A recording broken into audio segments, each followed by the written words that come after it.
శంషాబాద్ ఎయిర్పోర్ట్కు చేరుకున్న వైఎస్ షర్మిలకు స్వాగతం పలికిన కార్యకర్తలు, అభిమానులు. తన పార్టీని కాంగ్రెస్లో విలీనం చేసి కాంగ్రెస్ పార్టీలో చేరిన అనంతరం తొలిసారి హైదరాబాద్ చేరుకున్న వారు కాంగ్రెస్ అధిష్టానం తనకు ఏ బాధ్యత అప్పగించినా వాటిని ఖచ్చితంగా పాటిస్తారని తెలిపారు. తెలంగాణలో కాంగ్రెస్ ఏ విధంగా అధికారంలోకి వచ్చిందో ఆంధ్రప్రదేశ్లో కూడా కాంగ్రెస్ పార్టీ అధికారంలోకి వచ్చేందుకు తన వంతు పాత్ర పోషిస్తారని సందర్భంగా వారు తెలిపారు.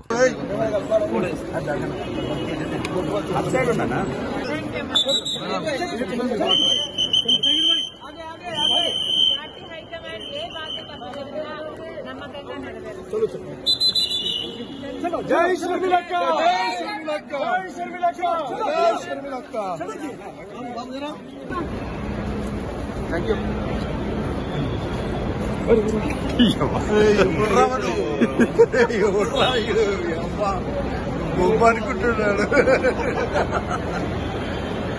మరిన్ని అప్డేట్స్ కోసం మా ఛానల్ ని సబ్స్క్రైబ్ చేయండి.